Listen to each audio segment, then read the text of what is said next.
आज फलटण या ठिकाणी तुम्ही आलात। या महाराष्ट्रामधलं 2 सप्टेंबरच्या जी.आर. अन्वये जो जी.आर. काढला गेला त्या जी.आर. अन्वये महाराष्ट्रातलं ओबीसीचं आरक्षण संपलेलं आहे असं आम्ही महाराष्ट्रामध्ये गेल्या कित्येक महिन्यांपासून ओरडतोय, वर्षांपासून ओरडतोय आणि त्याची प्रयोगशाळा आज फलटणमध्ये झालेली बघायला मिळाली।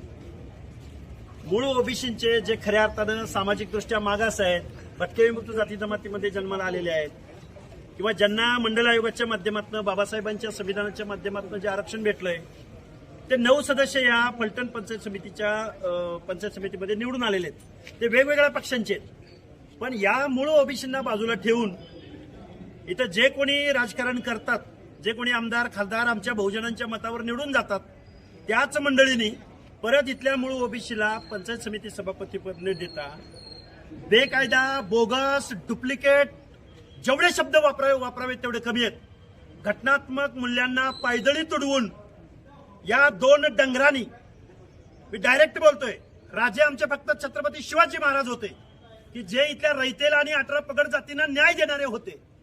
या लोकांनी स्वतःच्या राजकारणासाठी आम्हा ओबीसींना बेदखल केलेलं आहे।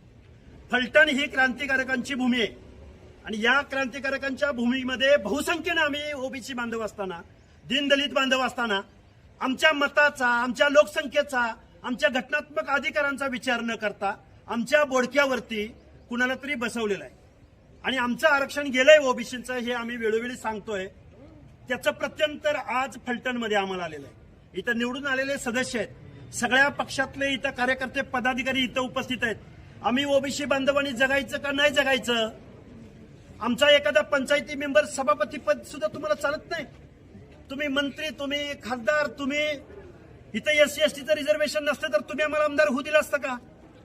हे एवढं घटनात्मक मूल्य पायदळी तुडवण्याचं काम स्वतःला राज्याचे नेते म्हणवणाऱ्या, पक्षाचे नेते म्हणवणाऱ्या, मोठमोठी पदं आमच्या मतावर भोगणाऱ्या, खासदारकीचं पद भोगणाऱ्या, मंत्रीपदं भोगणाऱ्या माणसाने परत एकदा आमचे घटनात्मक अधिकार काढून घेतलेले आहेत।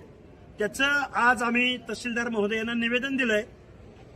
घटनात्मक आमचं आरक्षण आज इथं पायदळी तुडवलंय, घटनेशी द्रोह केलाय, बेकायदा इथं हे पंचायत समिती सभापती बसलेले आहेत। हे आम्ही माननीय तहसीलदार साहेबांना निवेदन दिलेलं आहे।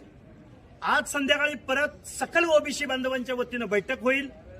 प्रशासनाचं काम करेल, पण राजकारणी लोकांना जर आमचे हक्क अधिकार कळणार नसतील तर येऊ घातलेल्या 2-4 दिवसाच्या कालावधीमध्ये आम्ही फलटणमध्ये सकल ओबीसी बांधवांचा, आंबेडकरी जनतेचा, आरक्षणाच्या बाजूने जेवढा नागरिक, कार्यकर्ता, पदाधिकारी, मग तो वेगवेगळ्या पक्षातला